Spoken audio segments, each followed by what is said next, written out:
Most traders would have been out of this trade with a 20% gain. Some would have sold earlier, and I understand why. It's hard to sit on a winner when every instinct tells you to lock it in. On April 9th, I entered Micron MU at $405. I just closed the full trade yesterday.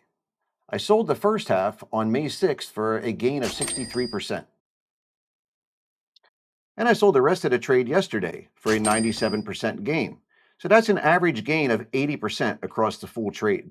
Now, if you've ever watched a winning trade shrink back to break even because you held on too long, or if you've ever watched a trade that you exited early run another 40% without you, this is exactly what you need to see. Now, I didn't hold this trade this long because I was brave. And also, it wasn't because I can predict the future where the price was going. I held it simply because one rule told me to hold it. And that same rule would have told me to exit the moment the evidence on the charts changed. I've run the Wagner Daily newsletter since 2002, and I ran a hedge fund before that. And in 25 years and thousands of tracked trades, the ones that run the furthest almost always share one thing in common. The price holds above the 8-day EMA, this green line, on every single close. Micron did that from April 9th when we entered all the way up to both exits. The 8-day EMA was never broken on a single close. By the time that we're done here, you will have a specific repeatable rule for when to hold and when to exit. Not a concept, but a rule. One thing worth mentioning is our Wagner Daily members received an entry alert on April 9th in real time, and also the exits as well. So this isn't a trade that I'm showing you in hindsight. Now let me show you exactly what set this trade up for potential buy entry, and it actually started the day before. Some of you saw the video where we went to 100% cash on March 5th, and the NASDAQ actually fell about 8.5% in the weeks that followed after that. And a lot of traders who sold around that same time are still on the sidelines now. They're waiting for a pullback after the reversal, a pullback that never came.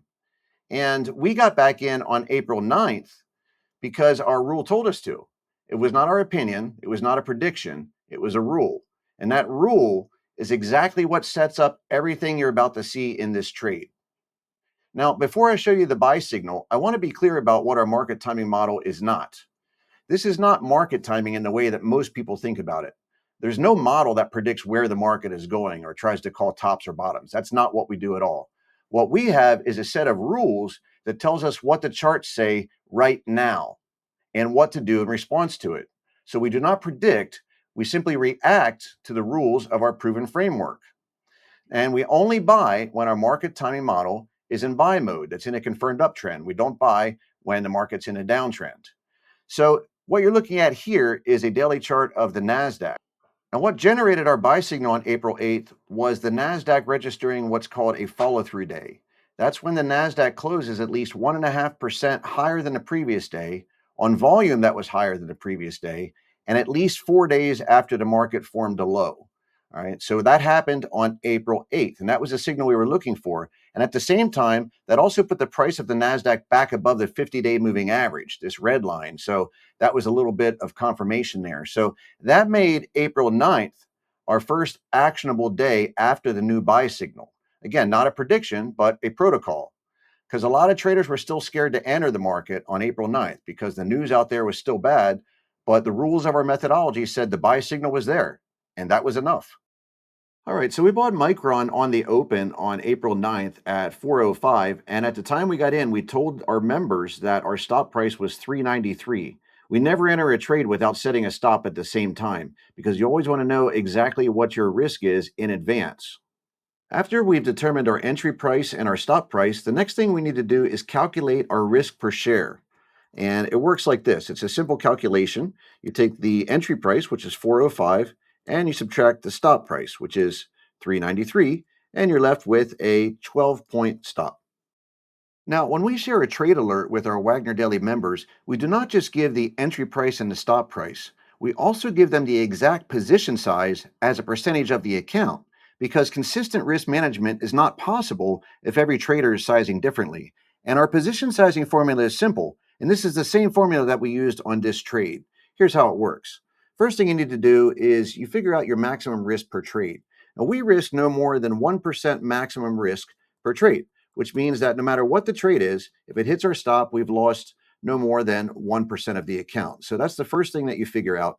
And next, you figure out your account size and what that works out to be. So if you have a $20,000 account and you're risking 1% max per trade, that means you've got $200 max risk per trade.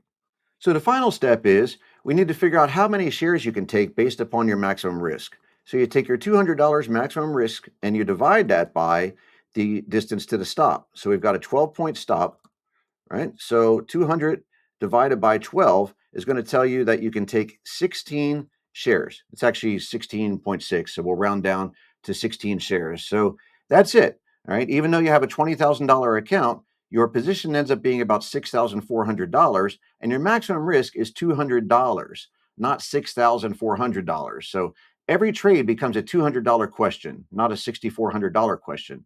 This is how you stay in the game long enough for a trade like this to work.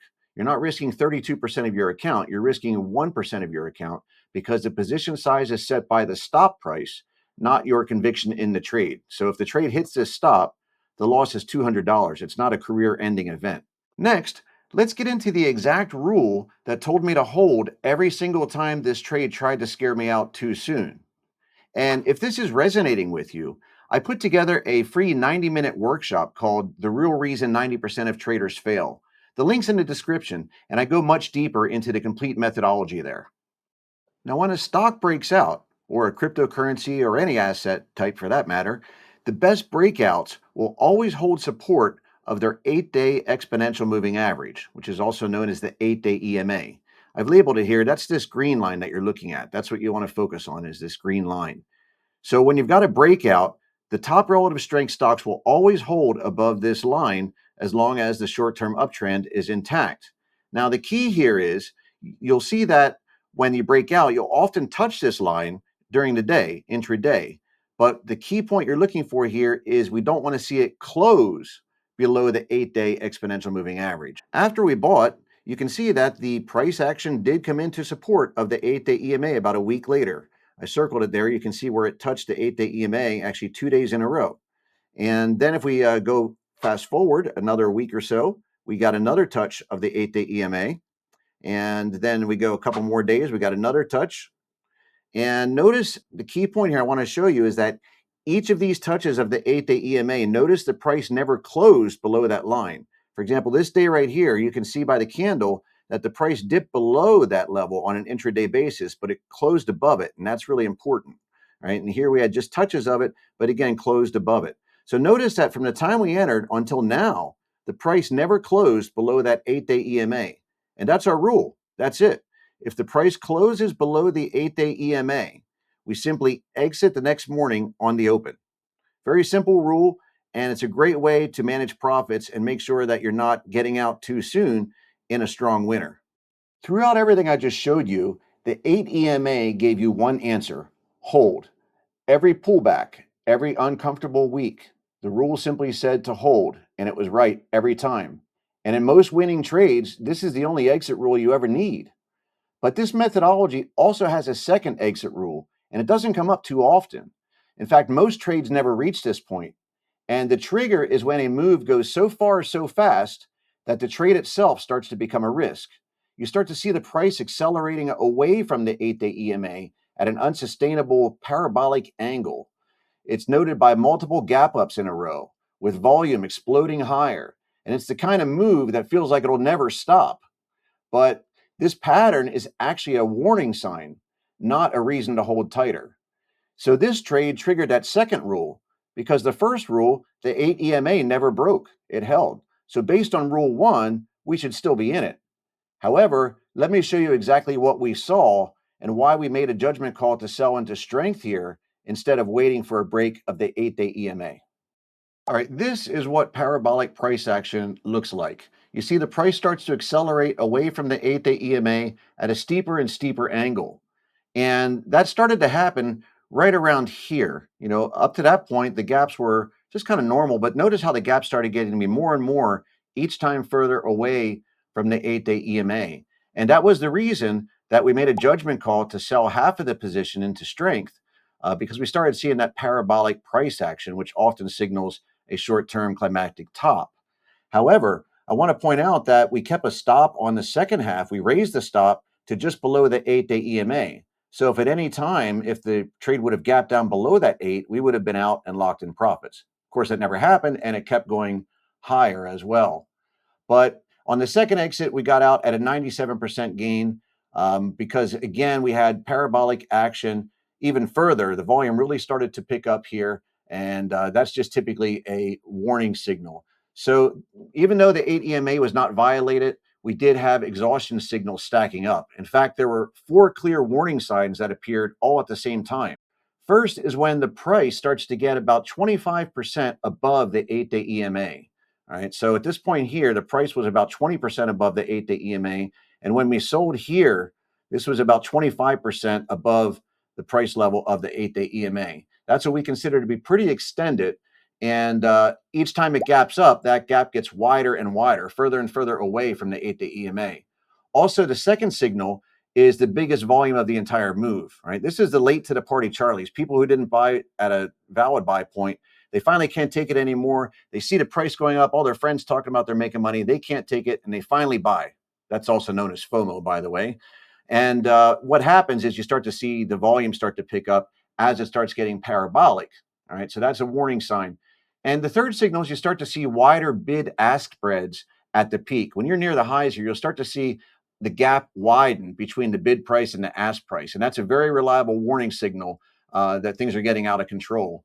And the last signal, and this is a really important one, probably the most important one, and that is if you get a gap up day that closes below the prior day's high, watch out, because the buyers who caused that gap could not hold the move. And from a trading psychology standpoint, the traders who bought on April 9th, okay, right now, anyone who bought where we did, they're already approaching 100% gain. And that's a near universal sell trigger psychologically. A lot of people, when they've doubled their money, they just take profits. So we knew this was approaching 100% gain from the buy point. All right. So that was another reason that we made a judgment call to sell the second half into strength for a 97% gain before that wave of selling hit. And even though the 8-day EMA never broke, it was a judgment call based on exhaustion signals, not fear. So again, the average gain across the trade, 63% on the first half, 97% on the second half for an 80% total profit. So the 8 EMA never broke. We could have held longer, but the chart was showing us exhaustion signals all at once, 4 different signals. And we had the biggest volume of the move, multiple gap ups, the price extended over 20%. So you don't wait for a breakdown on a move like that. You sell into strength while there are still buyers there. Now, just one day after we sold the second half of our position, take a look at this candle right here. Micron gapped down the next morning and traded as much as 11% lower intraday. Now, it did form a reversal candle and closed down less than 4%, but I want you to sit with that feeling for a minute. Think about that. If you were still holding this, that sinking feeling you have watching this profit evaporate with an 11% drop. All right. So that's not something we had to deal with because we were not in the position. We had already read the signals and we took action. And that's what selling into strength actually means in practice. All right, now let's recap the 5 rules that made this trade. First, we had a confirmed uptrend before entry. Notice that Micron was already in a steady uptrend before we bought. That's important. We don't want to buy off the lows. We also got a follow-through day in the market as a buy signal to get back into the market on April 8th. Also, remember that we set our stop price at the time of entry and we sized it to just 1% of our account risk. And once we're in the trade, we use the 8-day EMA to manage the trade as a trailing stop for every decision when we needed to decide to hold. Right? It never closed below the 8-day EMA. And last, we sold into strength when the exhaustion signals appeared on a parabolic extension. When you see that, don't wait for the breakdown when the prices start to go vertical. Although this was a big winner, it's important to understand this trade did not work because of skill or because of luck or even because of a prediction about Micron's business. It worked because these 5 rules were applied consistently without exception. So the problem is never finding good trades. For most traders, the problem is having no rule for when to hold and when to exit, so emotions make that decision instead. We have a student in our program, Kenneth. He traded for 7 years without finding consistency, and he could identify setups, but he could never hold through the discomfort. And once he had a rule precise enough to trust, that all changed. And those are his words, not mine. So you don't need to predict what the market will do next. You just need a rule that tells you what to do next, regardless of what you think the market will do. If you got value from this, hit the subscribe button. I post new trades and analysis every week. And watch this video next. This is the video that shows exactly how we knew it was time to get back into the market on April 9th. It's the buy signal that set up the entire Micron trade. And if you're ready to stop giving back your gains and start holding your winners longer with a rule you can actually trust, the link is in the description. Otherwise, I'll see you back here on the channel.